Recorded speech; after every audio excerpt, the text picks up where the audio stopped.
So the subject of today's lecture, Alfred Richard Orage, is a very fascinating figure in the history of Theosophy, but not one who is widely known or spoken about when one considers Theosophical history. He may be quite well known in Leeds, but I think less so outside of the Leeds area. He's not particularly well known in England, in the history of Theosophy in England, and certainly not in the history of Theosophy worldwide. However, Orage had a fascinating and dynamic life, and he's a figure not only very involved in Theosophy and who had a big impact theosophically speaking, but also had a large impact in many other areas of his life. Orage lived from 1873 to 1934.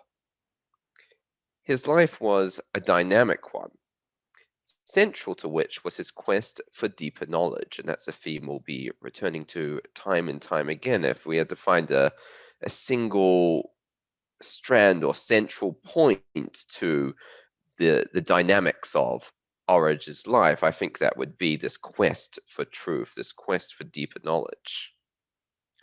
Socialist, educator, journalist, academic, modernist, mystic, and theosophist, A.R. Orage wore many hats, but throughout each chapter of his varied life can be traced a sincere yearning for understanding and truth, of transformation on both the level of the individuality and of society as a greater whole.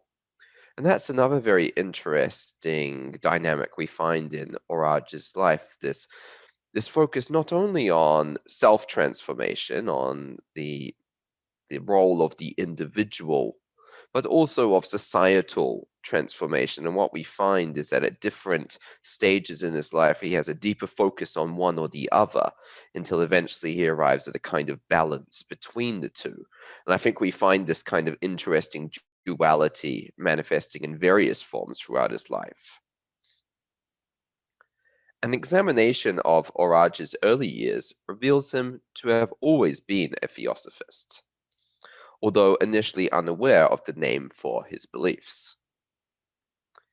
He gathered fragments of scattered wisdom wherever it could be found, in literature, philosophy, and the knowledge of his teachers. Alfred Richard Orage was born in Dacre in the West Riding of Yorkshire in 1873. His father, William, died when Alfred was just 1 year old, leaving his mother, Sarah Ann, in a condition of financial hardship. The family, due to these financial struggles, moved to Finstanton, Huntingdonshire, where they resided in the home of Sarah's mother. So we can see right from his early years, from his birth and early years, he lived in quite a difficult situation, financial hardship, the loss of his father, relocating to another place. I think there were many difficulties in those early years. Alfred was described as being a most intelligent, attractive, and likable child, favored at home and among his friends. Philip Maret, in his memoir, paints the following picture of the 12-year-old Alfred. The big forehead already foretold the born brain worker, and the eyes, thoughtful but humorous, must even then have shone with something of the well-restrained intellectual excitement which made other minds vibrate to his. Vivid intelligence was balanced by ample physical vitality and the voice of a natural singer, and the mouth with slightly upturned corners, an agreeable feature to the end of his life, must have been irresistibly whimsical in boyhood. With all of these gifts, he had so winning a manner that everyone liked him. This is an interesting trait that we find. This is a description of Orage at the age of 12 years old, but we find throughout his life this continued popularity. He was always a popular speaker, a popular man with a wide social circle. So, in the words of his biographer here, everyone liked him, and I think that was true for much of his life. Financial difficulties, however, threatened to stifle the fruition of these blossoming qualities. Alfred's mother saw no possibility for her son's continued education as he neared the earliest age for leaving school, requiring his services as a breadwinner for the family. As fate would have it, it was around this time that Alfred made the acquaintance of Howard Coote, a nonconformist Sunday school teacher with a passion for literature and a generous disposition towards the young Alfred, in whom Coote sensed a genuine enthusiasm for learning and with whom he shared a love of reading. And one thing worth mentioning here is that the the young Orage's exposure to literature would have a huge impact on his later life, and his literary interests were in many ways the inspiration for his various philosophical and political pursuits. Alfred, with his attentiveness to detail, instinct for literary quality, understanding of philosophical ideas, and his confidence and charm, was the ideal pupil for Howard Coote.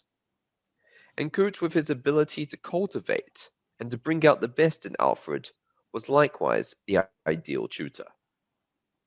It was not long before the two had formed an intellectual friendship, and they would spend many long hours together, reading aloud from the works of the idealists of the time, Ruskin, Carlyle, Matthew Arnold, and Morris, among others. These were the young Alfred's first mentors and initiators into the realms of language and the hither unexplored deeper regions of thought.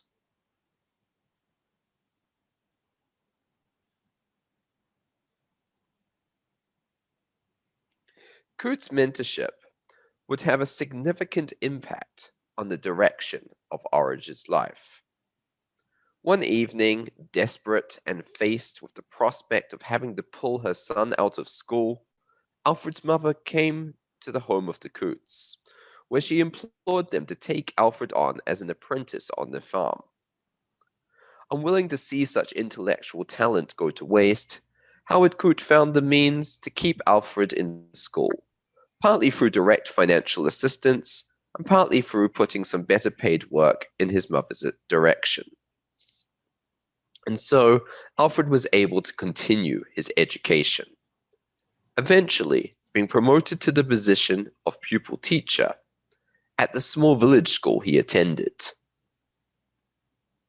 The Cootes, already so invested in Alfred's education and career, further secured the opportunity for him to attend a training college at Culham near Oxford, where he was able to finish his training towards becoming a teacher. On completion of this training, it was once again the Cootes who helped Orage to secure a position as an elementary school teacher in Leeds, thus beginning the next chapter of his life. And really, it's in Leeds that much of the foundation is set for his future work. To set the context, in the 1890s, Leeds was one of the most prosperous cities in England. It's large, energetic, filled with opportunity. For Orage, however, the shift from the quiet village of Finstanton to the bustling and vibrant Leeds must have been somewhat of a shock.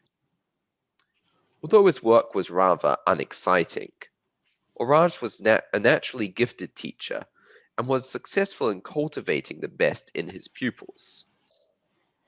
He never struggled to keep their attention, but rather found himself constantly in demand, a fact that would later be mirrored in his popularity as a lecturer. He found the greatest joy in the education of the younger pupils, and often taught them through music, singing out his enthusiasm for all who wished to hear.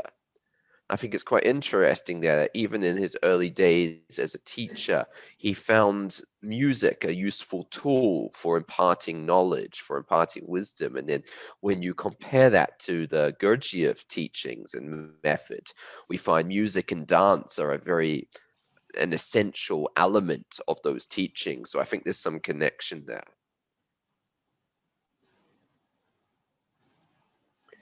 His experiences in the field of education, with its rigidity and bureaucracy, soon led the free-thinking Orage to rebellion. He was highly critical of its system, finding the traditional methods of instruction to be detrimental to the attainment of true education. So even at this rather early age, he was already forming his own perspectives on what education meant, largely due to his own exposure to a wide variety of literature and of unearthing the value of this literature. It was at this time also that Orage began to adopt labor and socialist political views, no doubt putting him at odds with many of his excuse me, with many of his peers as well as the administration. So particularly at this time, socialists and members of the labor movement were not particularly well regarded in certain areas, such as in the field of education. So this would have created some conflict. Ever the free thinker, Orage was often critical and sarcastic about subjects that others regarded as respectable or even sacrosanct. Orage was not afraid to offend where he felt that respect for tradition stood in the way of a deeper understanding of truth. So I think it's clear from the many examples we're going to see of Orage's life here that for him the most important thing was truth, pure and simple. And if tradition or the established way of doing things was a barrier or some kind of hindrance to the attainment of that truth, he was willing to be the rebel. He was willing to host a revolution against these established ideas. He didn't mind causing offense where he felt this was necessary. However, he didn't want to cause offense simply for the sake of causing offense. This was all simply part of the journey towards truth. This tendency towards making up his own mind, rather than having tradition dictated to him, naturally inclined him towards movements of a revolutionary nature. Despite these tendencies and controversies, Orage remained a likable and popular man, whose social circle was expanding to encompass a wide range of acquaintances, with whom he shared not only political, but also literary, artistic, and philosophical links.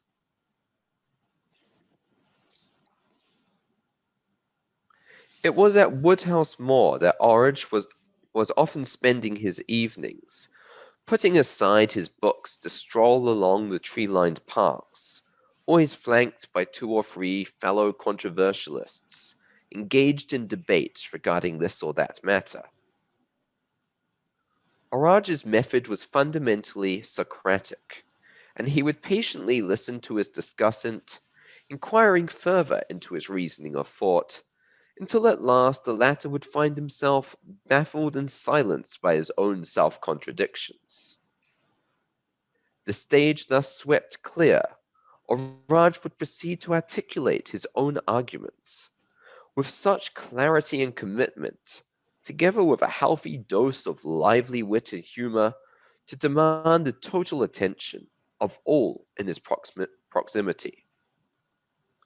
Those evening debates in the twilight of Woodhouse Moor would set the foundation for the oratory techniques so essential to his future endeavors. So one other trait I think that's very interesting about Orage was that he was always willing to listen to other views. There were no ideas, no perspectives or views that he would close himself off to. He was willing to listen to all and everything.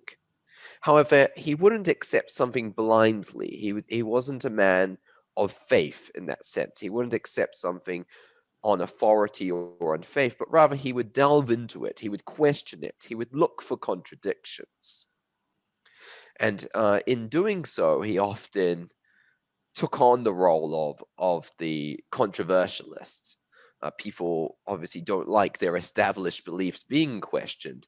And so I think that was a lot of where the controversy came from, but it's also where a lot of the popularity came from. I think as a revolutionary thinker, he was able to attract people to this method, to this way of thinking, much like Socrates did historically also.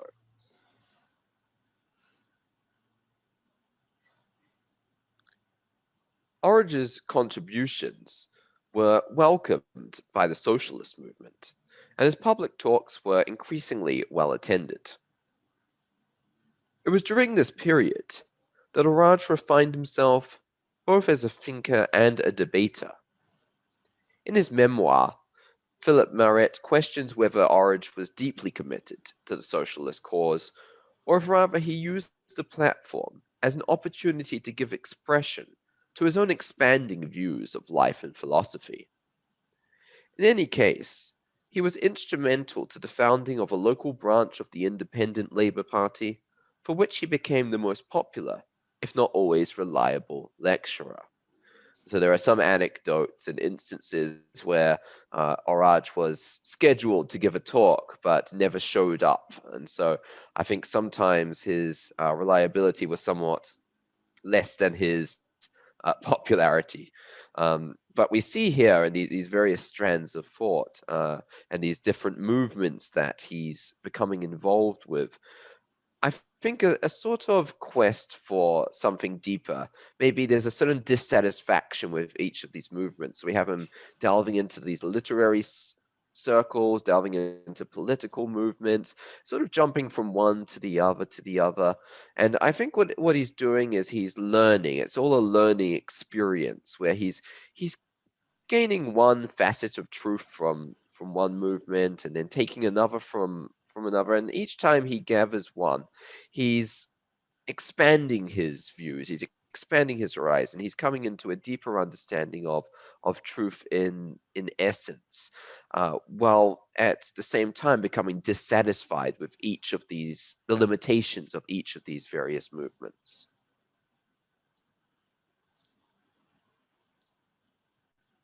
And so Orage's thought was wide-ranging enough that it could never be limited by politics or social concerns. His quest for the real brought him into contact with literature of an increasingly philosophical and mystical nature. Well, I think again he's looking for the highest truth, the deepest essence of truth, which can't be found in politics or can't be found in the issues of humanity. It's something deeper that expands beyond that. In the words of Maret, he wanted to look upon the truth itself. He desired to contemplate the absolute. In short, to achieve being through knowing, like a philosopher, and not the other way about, like a mystic. And so we have the mystical approach, the direct experience of truth through meditation, through contemplation. And then we have the sort of philosophical, intellectual approach. Well, I think it's clear that Orage fits more on the philosophical, intellectual side of this quest for truth. That was his method. He was a jnani jnani yogi, rather than say a bhakti yogi. His quest was through intellectualism, through speculation, through philosophizing.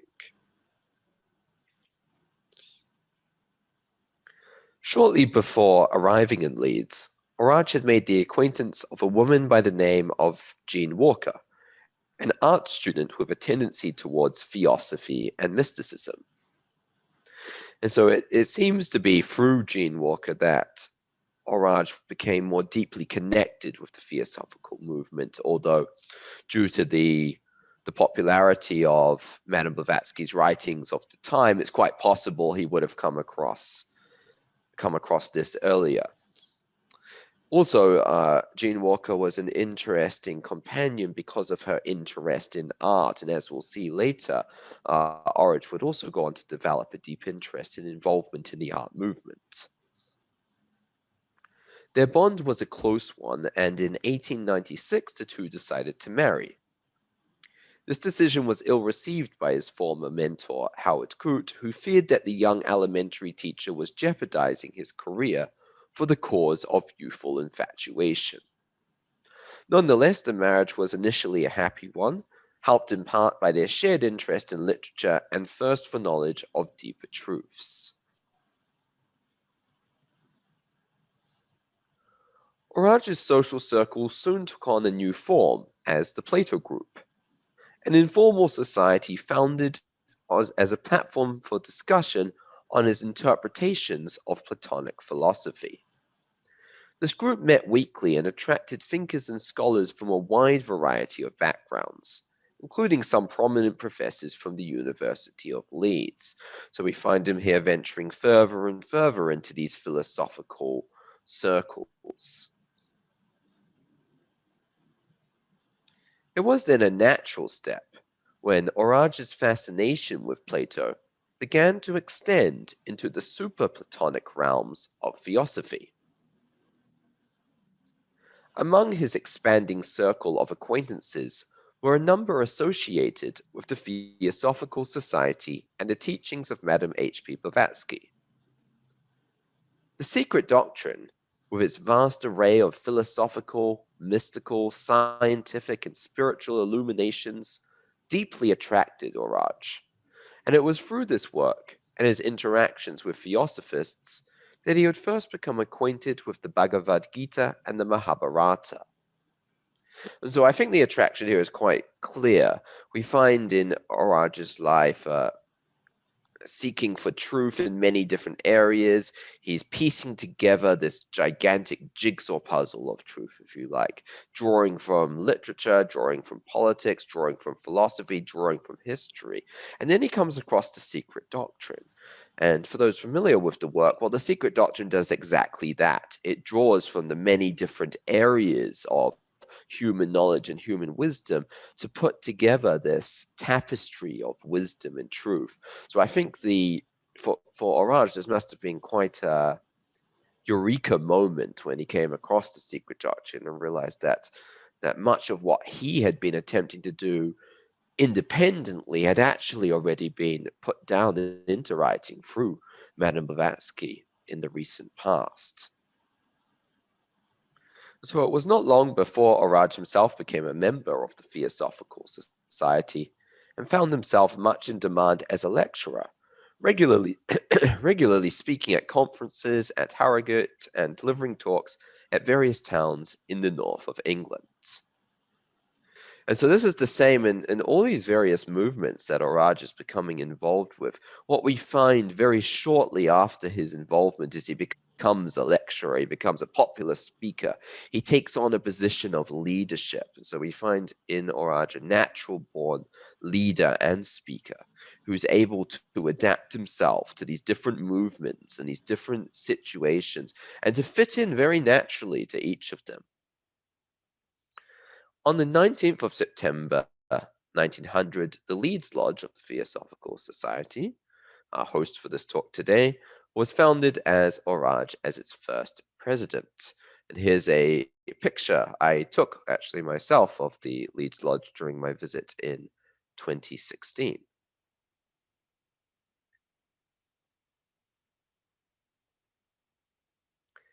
His reception among orthodox theosophists was rather mixed, however. Orage challenged, rather than conformed to, the traditional interpretations and ideas cherished by many theosophists. His approach was one of even-handed analysis, of questioning everything, regardless of its perceived esteem or sacredness. Orage was no follower of Madame Blavatsky, for indeed he was no one's follower. He was a disciple unto himself, putting forward a new interpretation of occult philosophy, to be accepted or rejected as the world desired.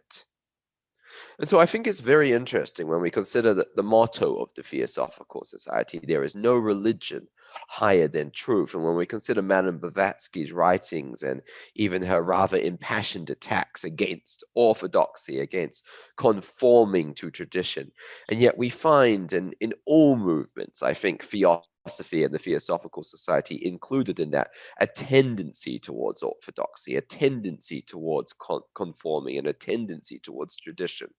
And this is true in all areas. And what we find in the history of theosophy, broadly speaking, in the founding of the great religious movements, in the various mystical schools of thought, we find the same problem. It always happens, and it always has happened, and it always will happen, that there are certain groups of people within these societies who tend to become rather conservative or rather traditionalist in their approach.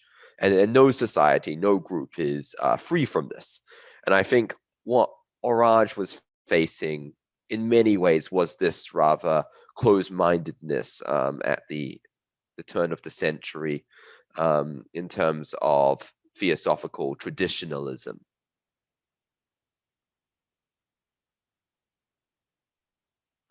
Orage's system of occult philosophy would eventually find expression in published form. The first was in the publication of Nietzsche, the Dionysian Spirit of the Age, in 1906, based on some of the talks he had given at the Leeds Lodge. His mystical interpretation of Nietzsche's philosophy and the role of the Dionysian, in line with theosophical teachings on evolution, may be summed up in the following passage from the work. Every organism, whether an individual, a people, or a race, belongs to either an ascending or a descending current, and its morality, art, form of society, instincts, and in fact its whole mode of manifestation, depend on whether it belongs to one or the other order of being. The primary characteristic of the ascending life is the consciousness of inexhaustible power. The individual or people behind which the flowing tide of life force moves is creative, generous, reckless, enthusiastic, prodigal, passionate. Its virtues, be it observed, are Dionysian. Its will to power is vigorous. In energy it finds delight. And the moral code of such a people will reflect faithfully the people's power. But the primary characteristic of the descending life is the consciousness of declining power. The individual or people in whom the life force is ebbing instinctively husband their resources. They are preservative rather than creative, careful, fearful of passion and excess, calculating and moderate. And in turn, their code of morality faithfully reflects their will. So really, this is a summary. This is a summary of one of the most fundamental ideas in Nietzschean philosophy. Nietzsche conceived of a fundamental duality in art, but also in humanity, which he represented or personified in the gods Apollo and Dionysus. Now, Apollo is the god of order, if you like, the god of tradition, of structure, of the way things are, of conservatism.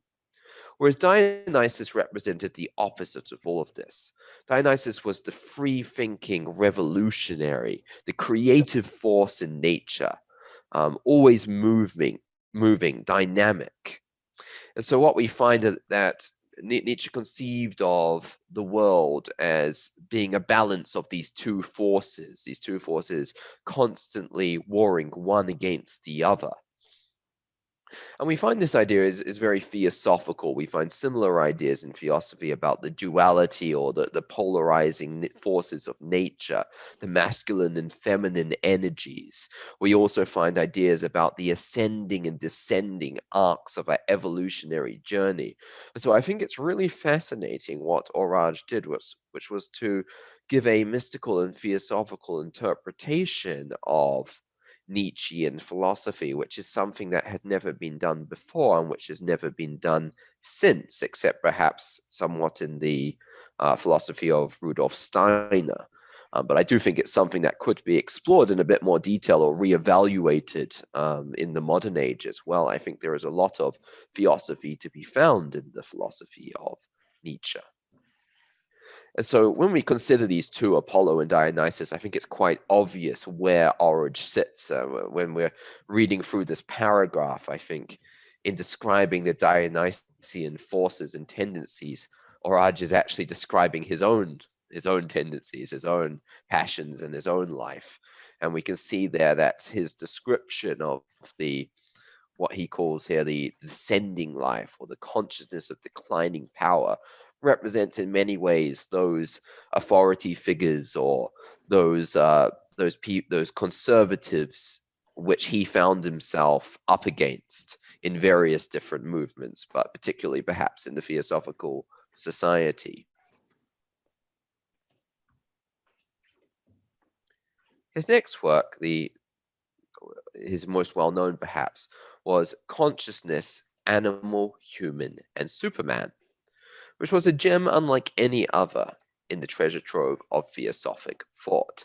Again, this is a very Nietzschean book, but this time it's perhaps an even greater balance between Nietzsche and theosophy.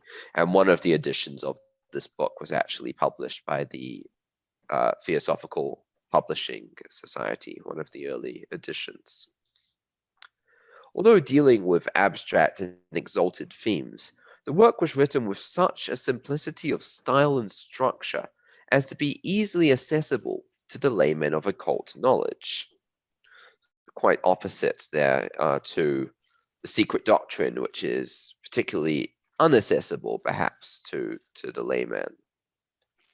The subject of the work, consciousness, dealt with consciousness in the Greek Platonic sense.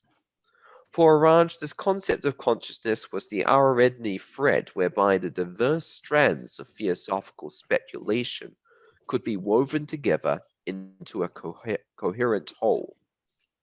It provided a basis for theosophical psychology and was therefore intrinsically rational, preferring reasoned analysis to metaphysical conjecture. And I think what we find there, in some ways, is also where some of the contradiction stems from. I think the theosophical movement of the time preferred the more metaphysical approach to theosophy and tended less towards the intellectual, perhaps the dry intellectual, rational approach, which Orage tended to adopt. To Orage, the consciousness was a higher state of being and awareness, which was able to be, and in fact should be, obtained. It's intrinsically practical.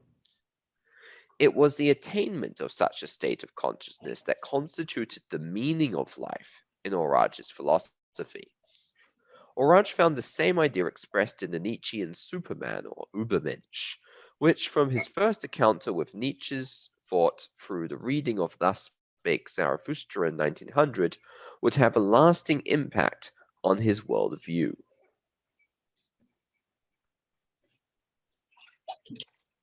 And so how did Orage first come across Nietzsche? What was his introduction to this thought?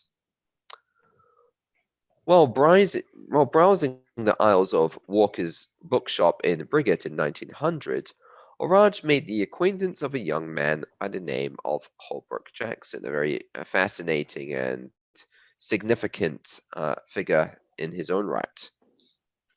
The two struck up an instant friendship, built upon their shared passion for literature, and discovered that they had each read many of the same works and explored many of the same ideas. Orage introduced Jackson to the heroic metaphysics of the Bhagavad Gita, who in turn introduced Orage to the visionary human idealism of Zarathustra. And I think it's also no mistake that this interaction took place. What we find is at this point, Orage was deeply influenced by the Bhagavad Gita. So after reading this, he's then exposed to Nietzsche. And what he does is he reads Nietzsche through the lens of the Bhagavad Gita. And I think that gives him a completely different interpretation that perhaps someone else might take from Nietzsche if they were reading Nietzsche purely through the lens of the Western canon of philosophy. So I think it's important that Orage first had this exposure to the Eastern ideas or the Eastern methods and systems of philosophy, and then read Nietzsche through that from that perspective instead of the other way around. I think this gave him a very unique way of looking at it.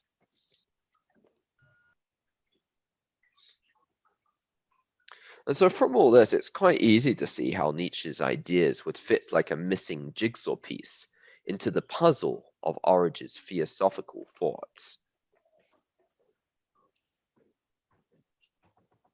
In the prologue of Zarathustra, the work by Nietzsche, the prophet proclaims that he seeks no disciples, but rather companions, which he refers to as fellow creators and rejoicers. The Übermensch, or Superman, is therefore representative of the future humanity, which has overcome the struggles of the world with joy and optimism. By super here is not meant unattainable or beyond our reach. Nietzsche, like Orage, had no interest in the unattainable, but rather meant something of a higher and nobler nature, something greater than ourselves in our current condition. The superhuman state could be interpreted as a process of self-transformation during which the old self, or lower nature, is sacrificed upon the altar of the higher self. A clear comparison can be made with Madame Blavatsky's comments in The Key to Theosophy, in which she predicts, perhaps too optimistically, that Earth will be a heaven in the 21st century in comparison with what it is now. But what we find, at least, is this optimism, this shared optimism, and the idea that humanity is evolving towards the higher life. This is a shared theme in the works of both Nietzsche and Madame Blavatsky. Both also put a big focus on this idea of evolution. Both the Bhagavad Gita and the ideas of Nietzsche could be considered as philosophies of action. They deal with transformation on the level of the individual and of the world itself. For Orage, their practicality, to the degree that they could be applied to individual and social life, was their appeal. So what I think we find here also is that Orage did not have much tolerance for mere philosophizing that didn't lead to any kind of individual or social change. He seemed to be attracted to movements in the literal sense that movement is taking place.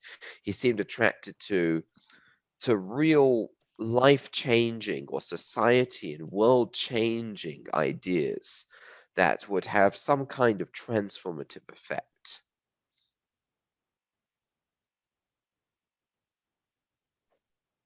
Both Orage and Holbrook Jackson found themselves called to action.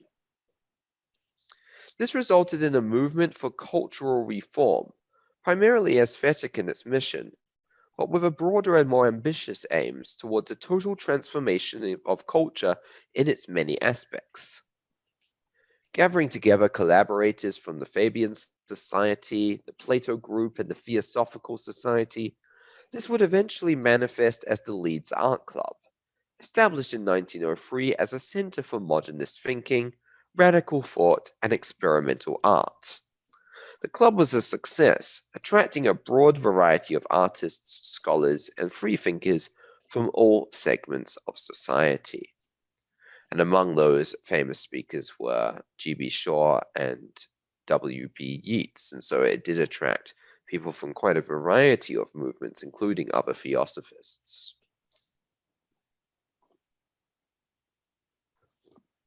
In 1905, however, Orage's period in Leeds came to an end. He resigned from his job as a primary school teacher and left for London, where the next chapter of his life was to begin. He was 33 years old and, having abandoned his job, marriage, and affiliations in Leeds, was at a loss for where to turn next. It would seem that his tendency towards rebelliousness and destruction were trumping his creative possibilities, that following a period of building bridges, he now stood alone, all past bridges burnt. And much like his other associations and affiliations, his relationship with the Theosophical Society also came to an end about this time. During this period, his relationship with the Theosophical Society became further strained. At a lodge meeting, he declared in an outburst that if he was to suffer misfortune and destruction, then no doubt that this was simply his karma. Although his regular lectures were well received by the audiences, they were less so by the hosts, his views being considered somewhat controversial for their tastes. Orage, however, was little concerned with their opinions of his work. Poor things, they seem to think that the society belongs to Mrs. Besant, and that she carries it in her pocket, was his remark. It is clear then that Orage perceived Theosophy, and by extension the Theosophical Society itself, as something which existed beyond the limitations of human control and authority. In his mind, it was the common heritage of all humanity, and as a genuine seeker after truth, in whatever form it may present itself, he cared little for conforming to tradition and worried less about exploring areas of occult philosophy regarded by some to be controversial. There's some certain associates of him. There were rumors that he delved into or explored some of the philosophy of Aleister Crowley and was perhaps associated with Aleister Crowley for a while. However, there's also some questioning about how legitimate those rumors are. But in any case, some of his areas of exploration were considered a bit too controversial for the theosophical traditionalists of the time.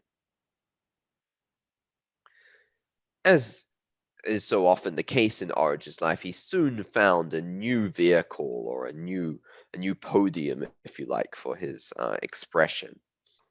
And London life brought about increased involvement with Fabian socialism, so a return to politics. In 1907, Orage and Holbrook Jackson took over a magazine dedicated to Fabianism and modernism by the name of The New Age. After the first year, during which Orage and Jackson worked as co-editors of the paper, Orage took on the sole responsibility for its editorship. The focus turned to mysticism, and according to a Brown University press release, the New Age helped to shape modernism in literature and the arts from 1907 to 1922. And this periodical was as broad and wide-ranging as Orage's thought itself, attracting many thinkers from a wide variety of movements and schools of thought in different areas of politics, literature, art, mysticism, religion. Now, perhaps when considering Orage's life, perhaps his best known association is with the teachings of Gurdjieff, which is the time of his life that he perhaps devoted himself most completely to one mission or to one movement. So during the time of his editorship of the New Age, his interest fluctuated between politics and mysticism until he eventually sold the paper in 1922. And then what we find again is so we've had his early involvement in politics, a turn to theosophy and spirituality, then a return to politics. And what we find again is, with this ebb and flow, a return to mysticism. It was around this time that he was introduced to the esoteric thought of the Armenian Greek mystic Gurdjieff, through his disciple P.D. Ouspensky. Orage took to this system with a wholeheartedness that contrasted his previous rebelliousness. In fact, having chosen this path, he committed himself to it faithfully and in accordance with the rules put down by his teacher. Those who visited Orage at this time that he spent at Gurdjieff's Institute for the Harmonious Development of Man in France commented upon his much improved demeanor, both internally and externally. So I think what we find is a big shift of character here, a big change in his life, a wholehearted willingness to become, for once, more of a follower, a student, a disciple, instead of a leader and a revolutionary, so to speak. In 1923, Gurdjieff sent Orage to New York to conduct some work on behalf of the Institute there. This change of surroundings further served to revitalize him, rekindling a love for the world he had previously renounced. This return to city surroundings seemed also to bring back his passion for public speaking, and Orage began lecturing on behalf of the Institute, outlining its aims and the purpose of the sacred dances or movements performed by Gurdjieff's followers. The American audience was a particularly attentive one, ever passionate and greedy for new knowledge and exotic ideas. For Orage, this new experience was a return to the passion of his youth, and he took to it with all the zeal he had exhibited in earlier life.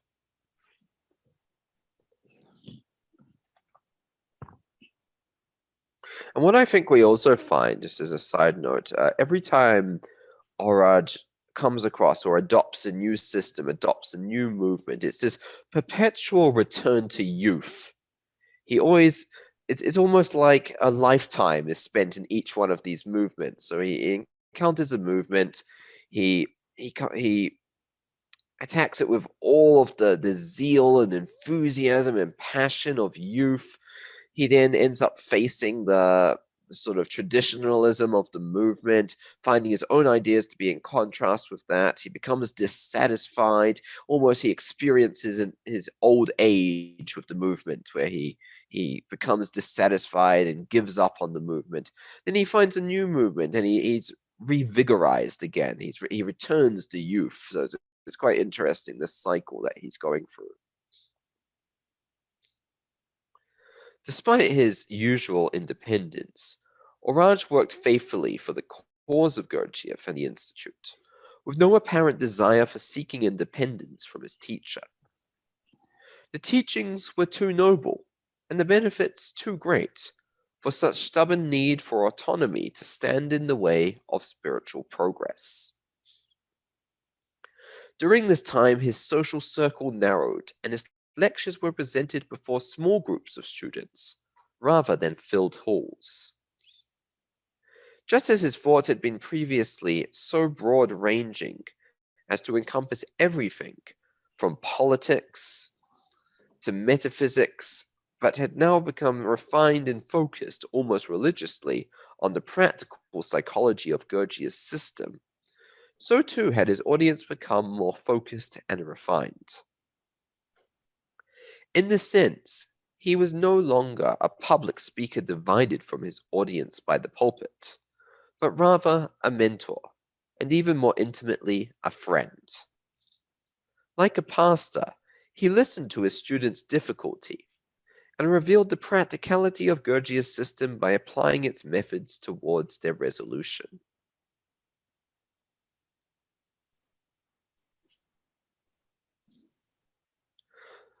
No doubt this life was in many ways a difficult one.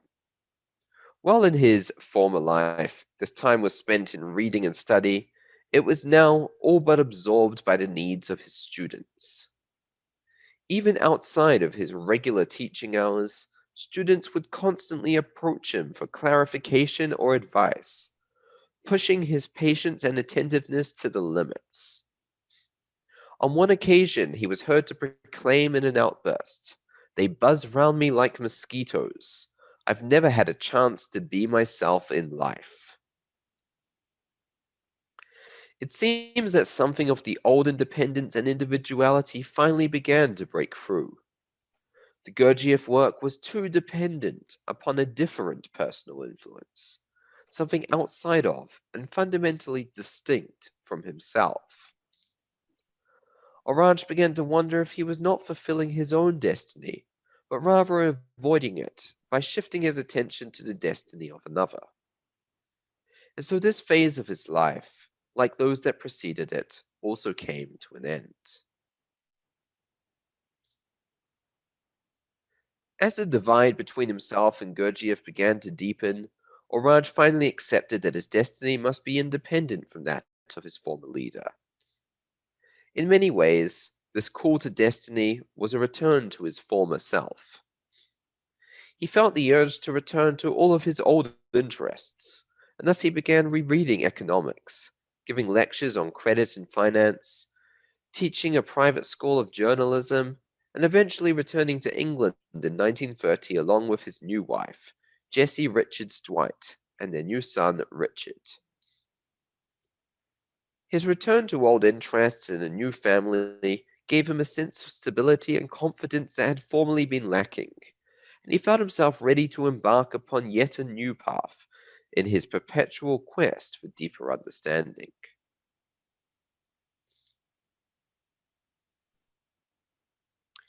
Orage's quest for truth led him from one summit of thought to another, ascending each with an enthusiasm and new faith which once faded would lead him on to the next. At certain steps along his journey, he would backtrack and take up again an already abandoned system of philosophy, although usually only with the reflection of his former zeal. Thus, we find in the story of Orage's life a grand pilgrimage from Plato, Nietzsche, Theosophy, Fabian socialism to Gurdjieff, and yet this journey was anything but linear. Always there was a medley of complementary and contradictory forces, some pulling him forward, others pushing him backward, resulting in a progressivism rooted nonetheless in the foundations of the past and ever eager to discover new truths. There was no doubt a certain unity to this diversity of thought. Impressive also was his easy dignity and clarity in speaking and lecturing, regardless of the philosophical position currently held. Any sensitivity or confusion that he may have felt was certainly not apparent to his students.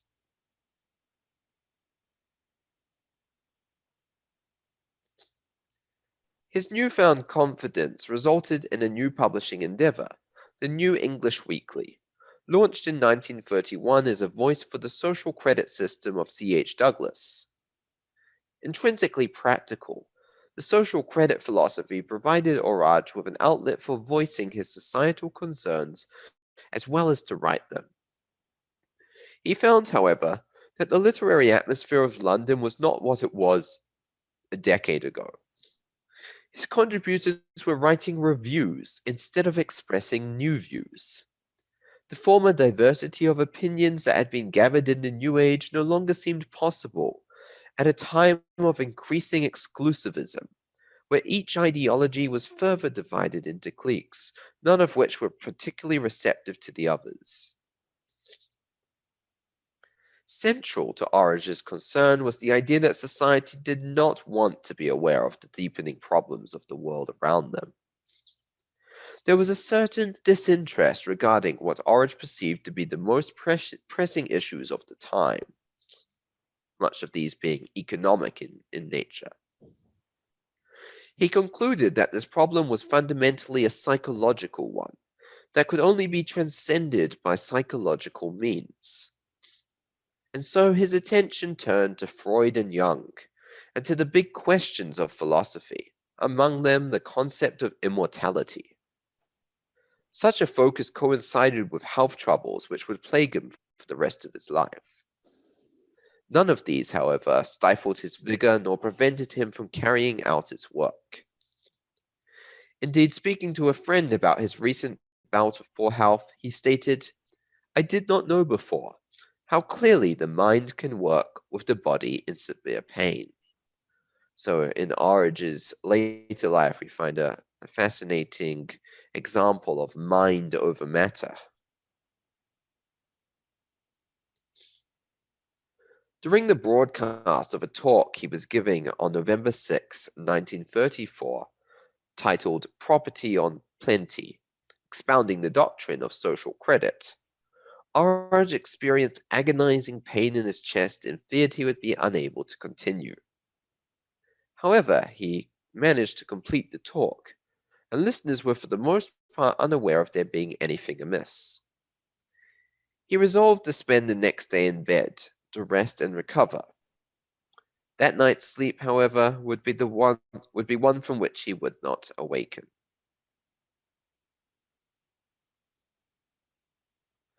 While Alfred Richard Orage's life and legacy were in many ways influential and continuing in their reach until the present time, they were also often paradoxical. Orage was a revolutionary, and yet the causes he championed and so enthusiastically committed himself to were not disruptive, but rather illuminating. A forward thinker, ever ready to accept the newest modern and realist ideas, Orage nonetheless rooted his thought in the treasure troves of ancient wisdom, surveying those immemorial truths in the context of the contemporary world he inhabited. Fundamentally agnostic in his ideas, he was also a devoted disciple of the teachers he valued the most. His values were conservative, his thought radical, and his life was a clear reflection of this contradiction. Perhaps the most valuable lesson to be taken from the life of Alfred Richard Orage is that even great men face moments of doubt, and that truth exists beyond the fluctuations and limitations of human interpretation. Orage's life was one of eternal seeking, of a genuine quest for the real, whereby the shadows of the world may be cast aside. This journey brought him into contact with many facets of truth, in its myriad forms, and each had its lesson to impart.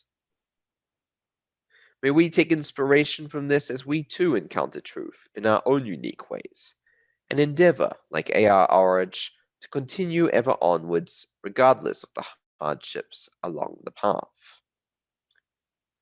So, with that, I conclude the presentation on the life and legacy of Alfred Richard Orage.